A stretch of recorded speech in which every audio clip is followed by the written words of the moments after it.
அது அப்படியே இருக்கட்டும். இப்போ எல்லாருக்கும் வந்து இதுவன காட்டுக்கு அனுப்பிடுறா வாழை 14 வருஷத்துக்கு, 13 வருஷம் காட்டுலையும் 1 வருஷம் அஜாதவாசமும் இருக்கணும் அப்படின்னு சொல்லி வாழை காட்டுக்கு அனுப்பிடுறா.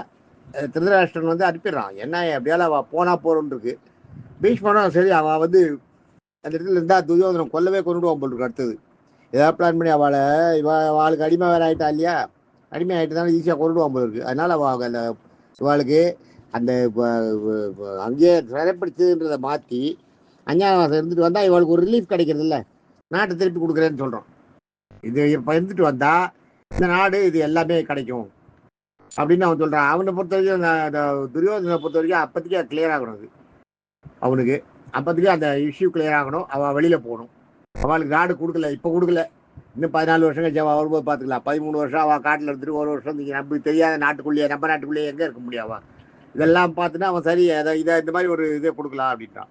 இந்த 13 வருஷமும் இருந்துட்டு அவள் இந்த 14 வருஷமும் அஞ்ஞானவாசத்தை கண்ணில் படாமல் இருந்தா அவளுக்கு நாடு உண்டு. இல்லை அவளை கண்டுபிடிச்சிட்டாள்னா அவளுக்கு மறுபடியும் 13 வருஷம் காட்டுக்கு போகணும், மறுபடியும் 1 வருஷம் அஞ்ஞானவாசம் பண்ணணும், அஞ்ஞானவாசம் இருந்துட்டு வரணும். இந்த மாதிரி ஒத்துக்கிறா. அது அப்படி போயிடுது. அது அப்படியே இருக்கட்டும். இவன் வந்து அதை ஒத்துட்டு காட்டுக்கு வந்துடுறா. புந்தியும் வந்து காட்டுக்கு போனா போறோம். இவங்ககிட்ட இந்த துரியோதனங்கிட்ட நம்ம மாட்டிட்டு அவசரப்படுறத விட துரியோதனைங்க நம்ம பிள்ளைகளை கொண்டுட்டான்னு என்ன பண்றது பயப்படுவா. அதனால வந்துடுறா. இவ காட்டுக்கு வந்துடுறா. காட்டுல அப்படி சுத்தின்னு இருக்கா. அது அப்படியே இருக்கட்டும். அவ காட்டுக்கு வந்துட்டான்றது வரைக்கும் இருக்கட்டும். இங்க வந்து துருபதனுக்கு அந்த குழந்தை துருபதன் யாகம் பண்ணி பார்த்தா பார்த்தீங்களா, 2 குழந்தைகள். அதுக்கப்புறம் அவனுக்கு உண்மையாகவே ஒரு குழந்தை பிறக்கிறது. அவனுக்கு பிறக்கிற குழந்தை வந்து எப்படின்னா, அவனுக்கு குழந்தை பிறந்த உடனே அது கொஞ்சம் வளரும் போதே தெரியுது அவனுக்கு வந்து ஒரு தியாகத்தில் அந்த ஒரு இதுவும் கிடைக்கிது. உனக்கு ஒரு குழந்தை பிறக்கும். அந்த குழந்தை வந்து முதல்ல பொண்ணா பிறந்தா அப்புறம் ஆணா மாறும்னு சொல்லுவான். பெண்ணா பிறந்தா ஆணா மாறுதுன்னா என்ன பண்றது? இதை எப்படி காட்டுறது வெளியில? அதனால இந்த குழந்தை பிறக்கும் போதே பொன் குழந்தையா பிறக்கும்போது இது பொன் குழந்தை இல்லை ஆண் குழந்தைன்னு சொல்லிடுவா எல்லாருடையும். ஆண் குழந்தைன்னு சொல்லிட்டு அதை வந்து குளிப்பாட்டுறது எல்லாம் பண்றது, அதை சுசுவேஷன் பண்றதெல்லாம் தனியாக ஒரு பிரைவேட்டா அந்த ராணி தான் பார்த்துப்பா. வேற யாரும் பார்த்துக்க மாட்டான், வேற யார்ட்டையும் விட மாட்டான். அதுக்கு ஆம்பளை மாதிரியே வேஷம் போட்டு ஆம்பளை குழந்தையாவே வச்சுட்டே வரான். ஏன்னா இது சொல்லியிருக்கா இல்லையா, யாகத்தில் அசிரீதி சொல்லியிருக்கு இல்லையா, இது ஆண் குழந்தையா மாறும்னு. இது வெளியில் யாருக்கும் தெரிய வேண்டாம் அப்படின்ட்டு இதை பண்ணுறா இவ. இந்த குழந்தை பெருசாகும் போது கொஞ்சம் பெருசான உடனே இதை கொண்டு போய் ஒரு காட்டில் ஒரு இடத்துல வச்சு அந்த இடத்துல இந்த குழந்தைக்கு வந்து சுசுஷையெல்லாம் பண்ணிட்டு இந்த இவனோட இதுக்குள்ளேயே, இந்த ராஜாவோட இவனோட இந்த இடத்துக்குள்ளேயே, நாட்டுக்குள்ளேயே ஒரு இடத்துல காடு இருக்குது. அந்த காட்டில் கொண்டு போய் வச்சு ஒரு விதை கட்டி ஒரு மாளிகை கட்டி அதில் வந்து இருக்கிற மாதிரி அந்த மாதிரி ஒரு ஏற்பாடு பண்ணுறார் விதுரன். விதுரன் அந்த மாதிரி ஒரு ஏற்பாடு பண்ண உடனே இது மாதிரி இந்த குழந்தை வளர்ந்துட்டு இருக்கு, கொஞ்சம் கொஞ்சமாக வளர்ந்துட்டு இருக்கு. இந்த குழந்தை அப்படி பெருசாக போகிறது, பெருசாக வளர்ந்துட்டே வருது. பெரிய குழந்தையா வளர்ந்த உடனே அந்த குழந்தைக்கு வந்து ஒரு குறிப்பிட்ட வயசு வருது.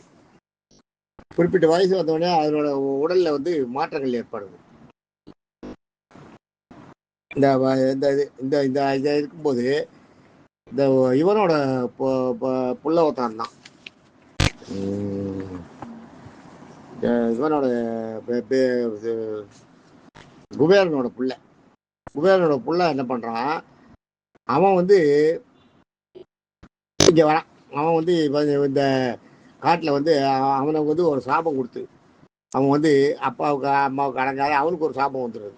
அவனுக்கு ஒரு சாபம் வந்ததுனால அவனை வந்து அங்கேருந்து எடுத்து அவனை கொண்டு இங்கே கொண்டு வைக்கிறான். இந்த அவன் காட்டில் இது மாதிரி வளர்ந்துட்டு வரான்.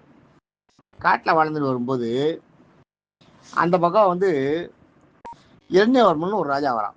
அவனோட பொண்ணை கூட்டிட்டு வரான். அவனோட பொண்ணை கூட்டிட்டு வரும்போது இந்த சிகண்டி ஆம்பளை வேஷம் போட்டு தானே வளர்க்குறா. இந்த சிகண்டியை பார்த்த உடனே அந்த பொண்ணு இந்த சிகண்டி மேலே ஆசைப்பட்டுருவான். இவன் ஆம்பளையா, இவன் ஆனால் எல்லா வித்தையெல்லாம் நல்லா கற்றுக்கிறான். இவன் வந்து அதிரதன், சிகண்டி வந்து அதிரதன். தேர் ஓட்டுறதுல அவ்வளோ கில்லாடி. 10,000 யானை படையை வந்து ஒத்தனா ஃபேஸ் பண்ணுவான். அந்த அளவு இவங்ககிட்ட கெப்பாசிட்டி இருக்கு. அவன் அவ்வளோ பெரிய வீரன், பெரிய வில் வீரன். இவனை என்ன பண்ணுறான், இவன் வந்து அந்த இரண்யவர்மன்ல அவனோட பொண்ணு இவனை லவ் பண்ணும். லவ் பண்ண உடனே இதை வந்து துருபதனுக்கு தெரிய வருது. துருபதனுக்கு தெரிய வரும்போது, இவன் வந்து இந்த காட்டில் வந்து 13 வருஷம் இருந்துட்டு 14 வருஷம் காட்டுக்கு போகணும். 13 வருஷம் காட்டுக்கு போகணும். 14 வருஷம் இவன் வந்து இவனை லவ் பண்ணும். இவன் வந்து இவனை லவ் பண்ண உடனே இதை வந்து துருபதனுக்கு தெரிய வருது. துருபதனுக்கு என்ன பண்ணுறதுன்னு புரியல.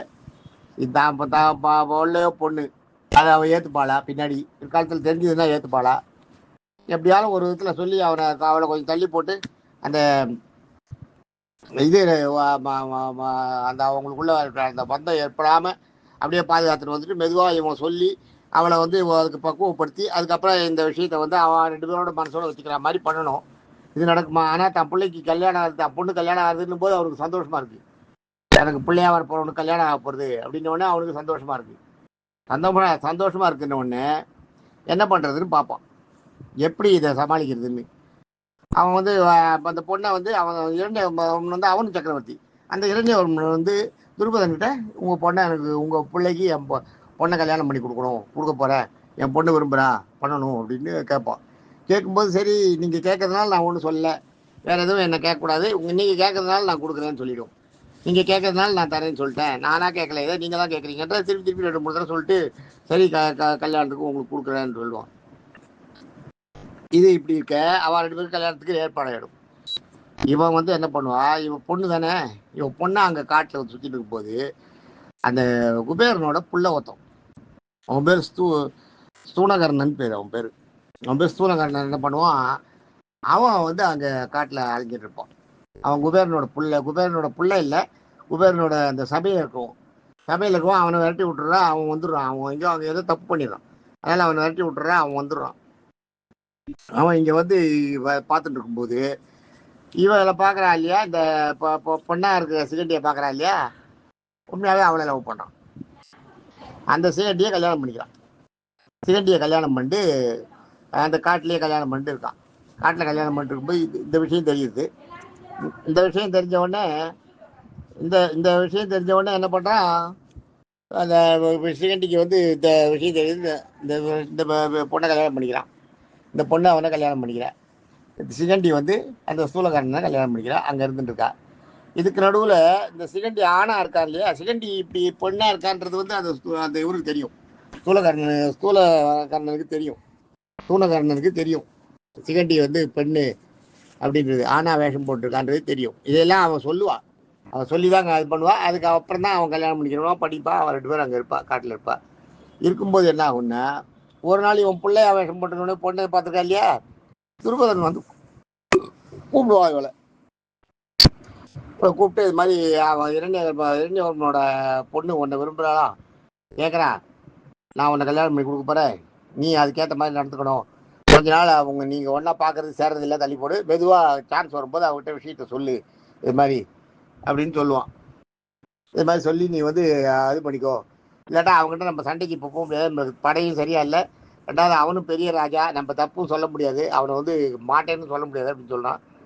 இவனும் சிகண்டியும் சரின்னு சொல்லிக்கிறான், சரி கல்யாணம் பண்ணிக்கிறேன்றான். சிகண்டியை கல்யாணம் பண்ணிக்கிறான் ஒன்று. அவன் என்ன பண்ணுறான், அந்த ராஜாவோட பொண்ணு என்ன பண்ணுறா, சிகண்டி இப்போ ஆணவன் நினச்சிட்டு கல்யாணம் பண்ணிக்கிறான். கல்யாணம் பண்ணிட்டு எல்லாம் பண்ண உடனே இவன் 2 பேரும் சேராமலே தவிர்த்துட்டே வரான். சிகண்டி வந்த உடனே இது என்ன ஏன் இப்போ தவிர்த்துட்டே வரானும் போது அவன் பாத்ரூமில் ஒரு தடவை அவன் குளிக்கும் போது இவன் எட்டி பார்த்துறான். இவன் எட்டி பார்த்தா அவனோட உருவம் தெரிஞ்சு போகுது. முழு உருவத்தில் அவன் வந்து பெண்ணுன்றது புரிஞ்சு போகிறது இவளுக்கு. புரிஞ்ச உடனே போய் அப்படின்னு கட்சியில் அவன் அப்பா கிட்ட போய் கம்ப்ளைண்ட் பண்ணுவான். அப்பா கிட்ட போய் கம்ப்ளைண்ட் பண்ணவொடனே இவன் என்ன பண்ணுவான், உடனே அந்த இரண்யவர்மன் சிகண்டியை கூப்பிட்டு சத்தம் போடுவான், நீ இதெல்லாம் முன்னாடியே சொல்ல வேண்டாமா, அதுவே இதுன்னு. அதெல்லாம் இல்லை, நான் ஆம்பளை தான், நீங்கள் வேணால் உங்கள் பொண்ணுக்கு அது வந்து ஒத்து வரலன்னா உங்கள் பொண்ணை கூப்பிட்டு போங்க, உங்கள் பொண்ணுக்கு வந்து உங்கள் ஏற்கனவே காதல் யாராவது இருக்கா போருக்கு, யாரையோ அவள் விரும்புகிறா, அதனால அந்த கல்யாணம் பண்ணிட்டு இருக்கா, அதனால அவள் பண்ணிக்கட்டும், அந்த கல்யாணம் பண்ணிக்கிட்டோம், என்ன இது பண்ண வேண்டாம், நீங்கள் இப்போ என்ன பண்ணிட்டு இந்த மாதிரி பண்ணிட்டீங்களே, இனிமேல் உங்கள் பொண்ணு கூட நான் சேர்ந்துருக்கிறதுக்கு தயாராக இல்லை அப்படின்னு சொல்லிட்டு சிகண்டி பெரிய வில்வி இருந்தானே அவன் சொல்லிட்டு வந்துடுறான். அவன் சொல்லிட்டு வந்தவுடனே இரண்யவர்மன் அப்படியே விக்கிச்சு போயிடுறான். என்ன இப்போ நம்ம பொண்ணு வந்து இவன் மேலே தப்பு சொல்கிறான், இவன் வந்து நம்ம பொண்ணு மேலே தப்பு சொல்கிறான், 2 பேரும் இவன் பாட்டுக்கு பிரிஞ்சு போகிறான்ட்டு இவன் வந்துடுறான். இவன் வந்து காட்டுக்கு வரான். காட்டுக்கு வரத்துக்கு முன்னாடி என்ன பண்ணுறான், அந்த அந்த ஸ்தூலகர்ணன் இருக்கான் பாருங்க, செக்ஷன், அதாவது குபேரனோட பிள்ளை, குபேரனோட அந்த சபையில் இருக்கும், அவன் வந்து என்ன பண்ணுவான், நீ வந்து இது மாதிரி கல்யாணம் பண்ண போகிற, நீ கல்யாணம் ஆக போகிறதுனால உனக்கு நீ நினைக்கிறப்போ உனக்கு 1 வருஷத்துக்கு வந்து நான் ஆம்பளை ஆக்கி தரேன், உன்னை என்னுடைய ஆம்பளை நான் தன்மையை தரேன், நீ வந்து உன்னுடைய பெண் தன்மையை எனக்கு கொடுத்துரு, நான் எடுத்துட்டு இருக்கேன், நான் கொஞ்ச நாள் இருக்கேன், அது வரைக்கும் நீ போய் இருந்து நீ உன் குடும்ப வாழ்க்கையெல்லாம் நல்லா அனுபவிச்சுட்டு அதுக்கப்புறம் நீ வந்து என்கிட்ட கொடுத்துருந்துவான். அதுக்கு அவள் சரின்னுவா. ஏன்னா அவள் தான் கல்யாணம் பண்ணிட்டால, அதுக்கு அவள் 2 பேரும் அவளோட ஜெண்டரை மாற்றிக்கிறதுக்கு தயாராக இருப்பாள். ஜெண்டரை மாற்றின்றுவா. அதுக்கப்புறம் இவன் போய் சொன்ன உடனே அவன் என்ன பண்ணுவான், ஆஹா இது சரியான நேரம் நான் மாட்டிக்கிட்டேன்னு சூளகர்ணன் சூளகர்கிட்ட சிகண்டி சொல்லுவான். இது மாதிரி என்னை கண்டுபிடிச்சா அவன் கேட்டா நான் சண்டை போட்டு வந்துட்டேன் அப்படின்னு. அப்படியா, சரி நம்ம 2 பேரும் இப்போ ஜெண்டரை மாற்றின்றுவோம். நான் என்னை வந்து பெண்ணாக மாற்றிட்டு நீ இந்த உள்ளே உட்காரவை, 1 வருஷத்துக்கு நான் உள்ளே இருக்கேன், இங்கே வெளியில் வராத பெண் ரூபத்திலே இருக்கேன். நீ வந்து என்னோட ஆம்பளை தன்மை எடுத்து நீ போய் இருந்து இப்போ வந்து ஒரு இந்த இரண்யவர்மன் கூட வரும்போது பெரிய விஷயத்த சொல்லிடுவான். இவன் வேற வழியே கிடையாது அவளுக்கு, எப்படியாவது ஒரு விதத்தில் அது பண்ணி ஆகணும்ல, அதனால வந்துடுவான். இவன் வந்து அந்த மாதிரி ஒரு வேஷம் போட்டு வந்துடுவான். நாட்டுக்கு வந்து இருப்பான். நாட்டுக்கு வந்து இரண்யன் வந்து இப்போ வந்து சிகண்டி நீ வந்து என்ன பண்ணிடா, சிகண்டி யாரா உண்மையாகவே அவன் ஆம்பளையாக இருக்கான். ஏன்னா அந்த யக்ஷனுடைய அந்த ஸ்தூலகரனோட யக்ஷை இதை வாங்கிட்டுப்பா இல்லையா, ஆம்பளைத்தன்மையை ஸ்தூலகரனோட ஆம்பளைத்தன்மையை வாங்கிட்டுப்பா இல்லையா, அதனால இவன் ஆம்பளையாக இருப்பான். இப்போ அந்த அந்த இவன் வருவான், வர்மன் வருவான். இரண்யவர்மன் வந்து துருபதன்கிட்ட நீ வந்து என்னை ஏமாற்றி கல்யாணம் பண்ணிட்ட, உன் பொண்ணை வந்து பிள்ளைன்னு சொல்லி எனக்கு என் பொண்ணு கல்யாணம் பண்ணிட்டேன், நீ என் பொண்ணு விரும்புகிறான்னு சொன்னோன்னே இதை விஷயத்தை சொல்ல வேண்டியதானே, நீ எப்படியோ உன் பொண்ணு கல்யாணம் ஆகட்டுன்றதுக்காக நீ அதை பண்ணிட்ட அப்படின்னும். அப்போ சிகண்டி என்ன சொல்லுவான், இல்லை நீங்கள் இது மாதிரி என்ன சொல்லக்கூடாது, நீங்கள் வேணா உங்கள் நாட்டு அரசர்களையோ இளவரசர்களையோ அனுப்பி என்னை மருத்துவ பரிசோதனை பண்ணி பார்த்துட்டு நீங்கள் தெரிஞ்சுக்கோ அப்படின்வான். அப்படின்ன உடனே அவன் தப்பிச்சு போயிடுவான் அந்த இரண்யவர்மன். இப்படி சொல்கிறானே, ஆம்பளை தான்றானே, நம்ம எப்படி இதை பண்ணுறதுன்னு உடனே இருந்தாலும் அவனுக்கு சந்தேகமாக பொண்ணு சொல்கிறா இல்லையா, பொண்ணு சொல்லிட்டான உடனே கூப்பிட்டு வருவான். கூப்பிட்டு வந்து அந்த நாட்டு மருத்துவர்களை கூப்பிட்டு வந்து இவனை போய் செக் பண்ண இவன் ஆம்பளையாக இருப்பான். ஏன்னா இவன் இந்த சூளகர்ணன் மாயின் வந்துடுவான். 1 வருஷத்துக்கு மாற்றின்னு வந்திருக்கான் இல்லையா, அவனுடைய பெண் தன்மையை கொடுத்து அவனோட ஆண் தன்மையை வாங்கிட்டு இருக்கான் இல்லையா, இவனை பார்த்த உடனே இவன் வந்து எல்லா விதத்தையும் இப்போ ஆணுக்கு பொருத்தமானவன், இவன் ஆம்பளை தான்னு அந்த அவனோட இவெல்லாம் வந்து சொல்லுவான். அந்த மருத்துவர்கள்லாம் சொன்ன உடனே இரண்யவர்மனுக்கு பொட்டில் அடிச்ச மாதிரி இருக்கும். இந்த பொண்ணு சொன்னதை கேட்டு நம்ம பண்ணிட்டோமே, இந்த பொண்ணு உண்மையாகவே அது மாதிரி ஏதாவது இருக்கும் மனசில் அப்படின்னு இந்த பொண்ணை கேட்பான் கூப்பிட்டு, நீ யாரையாவது விரும்புறியா, நீ இவனை வேண்டான்றதுக்காக அது மாதிரி பண்ணியா, இப்போ மருத்துவர்கள்லாம் சொல்கிறாங்க என்ன இதுன்னு கூப்பிட்டு அந்த பொண்ணை கண்டபடி திட்டிட்டு, நீ அதெல்லாம் இல்லை, கல்யாணம் ஆகிட்டு இனிமேல் நீ இங்கே தான் இருக்கணும், இதுதான் உன்னோட ராஜ்யம், இதுதான் உன்னோட நாடு, இங்கே தான் நீ இருந்தாகணும் அப்படின்னு துருபதன்கிட்ட சொல்லிட்டு துருபதன்கிட்ட நான் படையெடுத்து வந்ததுக்கு மன்னிப்பு கேட்டு படையெடுத்தே வந்துடுவான். இவங்களோட சண்டை போடுறதுக்கு ஐடியாவோடய வந்துடுவான். அப்புறம் துருபதன்கிட்ட மன்னிப்பு கேட்டு துருபதனுக்கு எப்படி இன்னும் புரியல, துருபதனுக்கு புரியல, விக்கிச்சு போயிருப்பான். துருபதன் கூப்பிட்டு சிகண்டியை காப்பா அது மாதிரி கேட்கும்போது இது மாதிரி விஷயத்த சொல்லுவான். சரி இப்போதைக்கு இந்த சண்டை இல்லாமல் போச்சு இல்லை, அப்புறம் பார்த்துக்கலாம், ஏதோ ஒரு விதத்தில் அது தானாக வழிக்கு, அதாவது சில விஷயங்கள் என்னென்னா நம்ம போட்டு ரொம்ப நோண்டிக்க கூடாது, விட்டோம்னா தானாகவே வழி வந்துடும், அதுக்கு வழி பிறந்துடும். அந்த மாதிரி தான் இது மாதிரி வந்து தானாகவே வழி பிறக்கட்டும் பிரம்ம ஆண்டவன் பார்த்து போட்டு துருபதனை விட்டுறான். இவன் வந்து ஆனால் இந்த ராணிக்கு மட்டும் பயங்கர சந்தேகம் வந்துடுது. இந்த உன கல்யாணம் பண்ணிட்டா இல்லை பாருங்க, சிகண்டியை கல்யாணம் பண்ணிட்டு நம்ம பார்த்தோமே உன் பொண்ணா இருந்தாலே இவன் இப்படி இப்போ எப்படி ஆணா இருக்கான், ஆணா இருந்து குழந்தையெல்லாம் பிறகுது அவளுக்கு அந்த ஆணா இருந்து சிகண்டிக்கு குழந்தையெல்லாம் பிறந்துடுது. சிகண்டிக்கு நிறையா சூசரஸ்னு ஒருத்தன், பிரசித்தின்னு ஒருத்தன், எல்லாம் குழந்தையெல்லாம் பிறக்கிறது. உடனே என்ன பண்ண உடனே இவன் முடிச்சு பார்க்குறான், என்னன்னே புரியல சிகண்டிக்கு. அவனோட ஒய்ஃபுக்கு நம்ம பார்த்தது கனவா, நம்ம என்ன தெரியாமல் பார்த்துட்டோமா, என்ன நம்ம ரெண்டா தானே பார்த்தோம் திருப்பி யோசிப்பா. யோசிச்சாலும் அவளுக்கு ஒரு வழி போகாது, வழி கிடைக்காது. அவள் தான் இதில் திண்டாடிட்டே இருப்பாள். துருபதன் எப்படியாலும் போட்டுன்னு வழிக்கு விட்டுருவான். அந்த இரண்யவர்மன் வந்து தான் பொண்ணுக்கு நல்ல வாழ்க்கை தான் கிடச்சிது, இவன் நம்ம கிட்ட போய் சொல்லிட்டான்னு அவளை இது பண்ணுவான். இந்த சூனகர்ணனுக்கு வந்து நம்ம பொண்டாட்டி நம்மக்கிட்ட வந்து மாட்டின்ட்டேன் ஒரு சிக்கல்னு சொன்னால், அதனால் அவளுக்கு நம்மளோட ஆண் தன்மையை கொடுத்து அமைச்சுக்கோ, எல்லாரும் சாட்டிஸ்ஃபைடு. இவனுக்கும் அந்த சிகண்டிக்கும் அப்போதைக்கு நம்ம தப்பிக்கிறதுக்கு ஒரு வழி கிடச்சிது, நம்மளுக்கு ஆண் தன்மையை கொடுத்துட்டான்னு வந்துடுறான். இவன் வந்துட்டு இவன் இங்கே வந்திருக்கிற நேரத்தில் அங்கே இவன் வருவான், நம்ம குபேரன் வருவான். குபேரன் அங்கே வந்தால், குபேரன் வந்து நான் அரசவையில் இருந்தான், அவன் எங்கே அவனை காணும், அவனை துரத்தி அனுப்பிச்சவன், அவன் எங்கே போயிருக்கான் பாருங்கன்னு. அவன் அது மாதிரி சொல்லுவான், இந்த காட்டில் இருக்கான், துருபதராஜாவோட ஆளுக்கு உட்பட்ட அந்த காட்டுக்குள்ளே ஒளிஞ்சுட்டு இருக்கான் அப்படின்னு. அங்கே வந்து கூப்பிடுவா, இவங்க வரமாட்டான். அங்கே வந்து குபேரத்தை கூப்பிடுவான், சரி நீ இருந்தது போகிறோம் வா, இனிமேல் நீ அரசவையில் இருந்துக்கோ, இது தண்டனை போகிறோம் உனக்கு வான்னு கூப்பிடுவான். கூப்பிட்டா அவன் வரமாட்டான். உடனே போய் கம்பல் பண்ணி வெளியில் எடுத்துகிட்டு வந்தால் அவன் பொண்ணாக இருப்பான். எப்படி நீ பொண்ணானே நீ ஆம்பளை சேர்ந்த உடனே அப்புறம் விஷயத்த உண்மையாகவே சொல்லுவான். அது மாதிரி நான் ஒருத்தரை கல்யாணம் பண்ணேன், அவன் வந்து இது மாதிரி பண்ணிட்டா, இது மாதிரி எனக்கு கொடுத்துட்டா, சிகண்டி இப்போ இது ஒருத்தைய கல்யாணம் பண்ணேன், அவளுக்கு ஒரு நெருக்கடி வந்துட்டுனால நான் என்னுடைய ஆண் தன்மை அவளுக்கு கொடுத்துட்டு அவளோட பெண் தன்மையை நான் வாங்கிட்டு இருக்கேன் அப்படின்னு. நீ வந்து இந்த இந்த இதெல்லாம் பெரிய காரியங்கள். இந்த காரியத்தில் நீ யாரை கேட்டு செஞ்ச? நீ வந்து ஆக்சுவலாக குபேரப்பட்டத்தில் என் ஆளுகைக்கு உட்பட்ட இடத்துல இருக்கிறோம், என்னை கேட்க வேண்டாமா இதெல்லாம் பண்ணும்போது? நீ என்னை கேட்கல, அதனால் நீ செஞ்சதுனால நீ பொண்ணாவே இருந்துடுறான். நீ பொண்ணாவே இரு, நீ ஆம்பளையாவே மாற முடியாது, நீ பொண்ணாவே இருன்னு குபேரன் சாபம் கொடுத்துட்டு போயிடுறான்.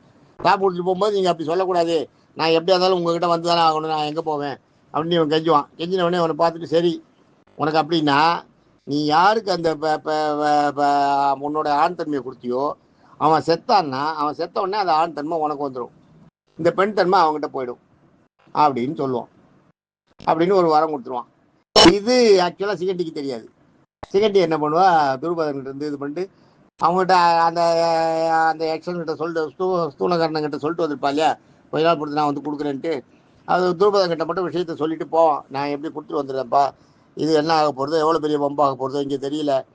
அவன் இரண்ய வர்மன் வேற வந்தப்போ நான் இந்த மாதிரி ஆம்பளையாக காமிச்சிட்டேன், ஆம்பளையாக இருந்ததுனால அவன் ஆம்பளை நினச்சிட்டு இருக்கான். இப்போ அவன் பொண்ணு மறுபடியும் பார்க்கும்போது என்ன பொண்ணுன்னு தெரிஞ்சினோடனே என்ன ஆக போகிறது தெரியலையாப்பான்னு மனசுக்குள்ளே வருத்தப்பட்டு சங்கடப்பட்டு என்ன பண்ணுறதுனே புரியாததான், என்ன பண்ணுறதுன்னு புரியாமல் சரின்ட்டு இவன் போவான். இவன் போகும்போது பார்த்தா அங்கே ஆக்சுவலாக அந்த ஸ்தூலகர்ணன் வந்து பொம்னாட்டியாக இருப்பான். மறுபடியும் அவனால் அவனோட ஆண்மையை திரும்ப பெற முடியாது.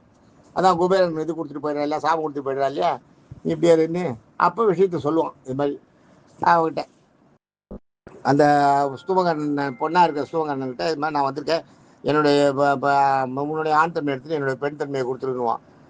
அவன் இது என்னால் முடியாது, இது மாதிரி எங்கள் அப்பா எங்கள் நாட்டு அந்த ராஜா வந்து இது மாதிரி சாபம் கொடுத்துட்டு போயிட்டார், அதனால் நான் இப்படி தான் இருக்கணும், நீ அப்படியே ஆணாவே இரு, நான் வந்து பெண்ணாகவே இருந்துக்கிறேன், நீ இறந்த அப்புறம் தான் எனக்கு வந்து இது மாறும்னு சொல்லிட்டார், நீ இறந்த அப்புறம் தான் நான் வாங்கிட்டு போனேன், எனக்கு வேறு வழி இல்லைன்னுவா. இது ஒரு விதத்தில் வந்து சிகண்டிக்கு வந்து மனசு கஷ்டமாக தான் இருக்குது. அந்த ஸ்தூலகர்ணனை விட்டு வருதுன்றது இவளால் முடியல. சிகண்டிக்கு வந்து இப்போ புருஷனாக இருந்திருக்கான் இல்லையா, கொஞ்ச நாள் விட்டு வர முடியல, இருந்தாலும் வேறு வழி இல்லைன்றதுனால அவர்கிட்ட எல்லாம் ஆறுதெல்லாம் சொல்லிட்டு ஒரு நாட்டுக்கு வருவான். நாட்டுக்கு வந்து அவள் அப்பாக்கிட்ட சொல்லுவான்.